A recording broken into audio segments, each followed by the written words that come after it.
Good evening, Bahamas. Coming up tonight on our news. The president of the Bahamas Bar Association highlights issues in the judicial system. That story straight ahead. The popular practice known as looming is illegal, according to Police Commissioner Ellison Greenslade. What you should know. After spending more than 4 decades in media, Jeff Lloyd officially says farewell. That story coming up. A complete system shutdown of power on New Providence. We'll tell you what Bahamas Power and Light says caused it. A doctor says he is losing faith that national health insurance will be rolled out before the next general election.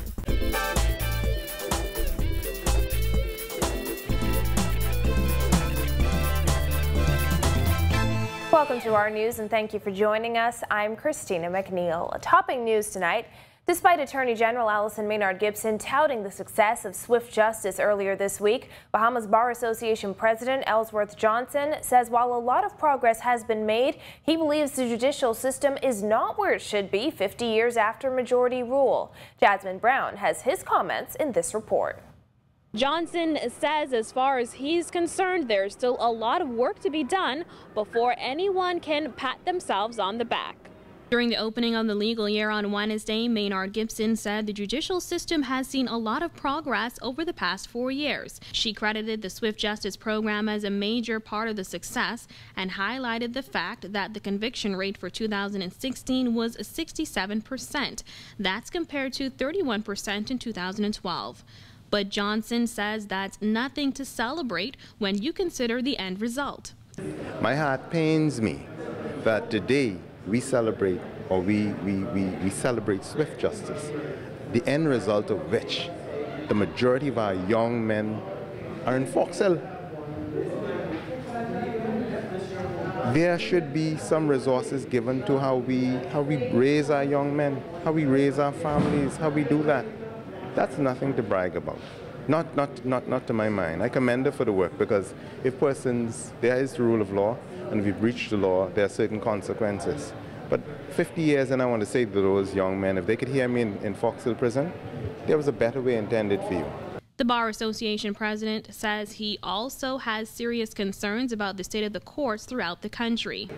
It concerns me, and I want that at this stage, the facilities, the management, and the resources of the judiciary is still held in the claws or the talons of the executive. And as I indicated, I have paint on my attire today. And the dilapidation of the facilities and the training leaves a lot to be desired. Johnson adds that the government needs to prioritize its spending. The judges can't be begging water all through the court and all that stuff. It's nonsense. But if we could find more than $20 million to give to Carnival, my God, we can't find some of that to give the Chief Justice to $200,000 that he asked for last year. And why I say that is because the work that is done here is done to assist mainly the poor and the indigent of our country. And in that work, you ensure stability in your country. Reporting for our news, I'm Jasmine Brown. Thanks, Jasmine. Well, after weeks of captivating Bahamians on social media, the Commissioner of Police is speaking out on the practice known as looming, noting that if a deal seems too good to be true, it probably is. It's illegal, and it is. It's going to be fraught with fraudulent behavior. Again, I say nothing that's worthwhile is free. It's just too good to be true. Last week, our Kyle Joaquin took a closer look at the practice of the blessing loom, which promises to turn a small amount, usually $100, into a greater amount. Police Commissioner Ellison Greenslade says there's one important thing he wants Bahamians to learn from the practice of looming. Nothing's free. And for you to believe that you can just give somebody $100 and you'll get 1,000 is really not smart. At some point, someone's going to get gypped in that deal, and that's going to turn to something bad. I'm told that we have people fussing now about folks owing them money, saying, look, I gave you my money in good faith, but I never got paid, so can I have my money back? And then there are all kinds of discussions as to how you might get your money. Since the practice took hold in the Bahamas, a handful of institutions have taken action to freeze accounts suspected of looming. Greenslade says he was pleased to hear that. I'm very pleased to tell you that the owners and operators of businesses where that was happening were quick to move in and to declare what they deemed to be inappropriate behavior, took all of the right actions, and I want to applaud that. And I think if there's anything I should tell you as a press, that is what you should know. They didn't hide behind it, they didn't encourage it, stepped up, were forthright in speaking to the press, and in fact taking action.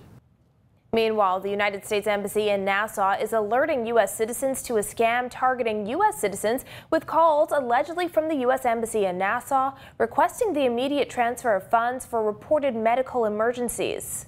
According to a statement posted on the embassy's website, the scammer obtains information, typically through social media, confirming that a relative is traveling in or currently residing in the Bahamas, and then uses that information to try to convince a willing victim to send money to allegedly assist the relative.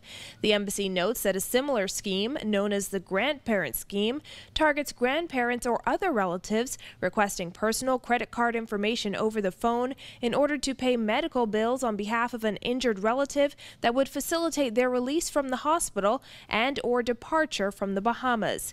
The embassy is advising its citizens that embassy personnel would never ask for personal credit card information over the phone or to be the designated recipient of a money transfer on behalf of a U.S. citizen.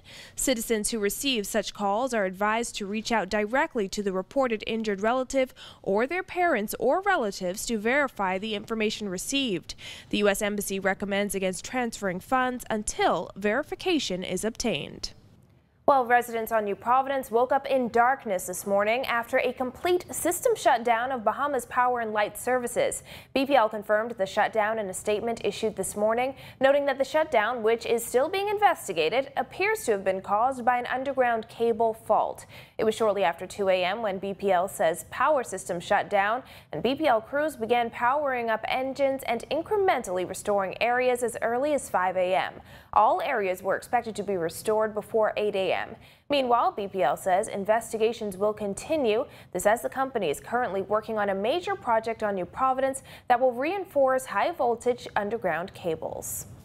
In other news, today marks the end of an era. Veteran journalist, teacher, and talk show host Jeffrey Lloyd put down his media cap and is walking on into politics. He spoke with our news team one more time as a member of the press. Kaya Joaquin reports. He's officially giving up the microphone, the desk, and all that comes along with working in the media industry. And after working in this industry for 43 years, Jeffrey Lloyd is officially saying farewell and taking up his new life in the political arena. I let people decide what Jeff Lloyd's legacy is. I only can say that at all times, my brother, I've given my best. February 18th would have made 43 years that Jeffrey Lloyd's been a member of the journalism profession. Over this period, many have come to know him as just Jeff. Lloyd has no doubt distanced himself from the pack in the field and has become a household name, going from ZNS in the 70s to Star 106.5 FM. He said he's watched the media landscape in the Bahamas change significantly, but for the better. Young men like yourselves and others who today I see are respectfully confrontational with the newsmakers of the day. In my day, back in the 70s, you wouldn't dare. I mean, you could not approach the newsmakers of the day, which would be basically the government officials, with any level of confrontation, is what I would call it, where you would be probing and insistently so. So no question about it, you all are far ahead of where I would have been in the early portions of my career. He's witnessed and reported many of the country's historic moments and lived in many moments to be proud of as a journalist, news director at Love 97 FM, and of course a talk show host, even piloting RTV's In Focus. And in speaking to Lloyd, he even has the courage to admit when he was wrong. I respect and appreciate, but rather forget, the time when I was threatened to be sued because I went on the radio and reported something that was not true about one of our finer medical institutions, which woke me up and realized how, the sacred responsibility of what it meant to be a media professional, because people depend on you to provide truth. For his last show today, he wasn't the host, but already moved to the other side of the table and was the guest. He's now about to really hit the campaign trail in the South Beach constituency, where he will run on the Free National Movement's ticket. He said although his capacity in public life is changing, he's still the same Jeff Lloyd. The same thing I brought to every endeavor that I have ever undertaken, and that is my talents and abilities, my focus, discipline, my training and experience. I whatever I do it excellently with all of that I have through the grace of God. And I do it because I know that I'm a servant of the Bahamian people and they deserve the best. For our news, I'm Kyle Joaquin. Thanks, Kyle. I know Jeff will surely be missed in the media community. Still to come on our news, a doctor speaks out on delays in national health insurance, how hurricane relief efforts are progressing 3 months after Hurricane Matthew, and Bahamian and Caribbean filmmakers shine at a new local film festival. That's coming up.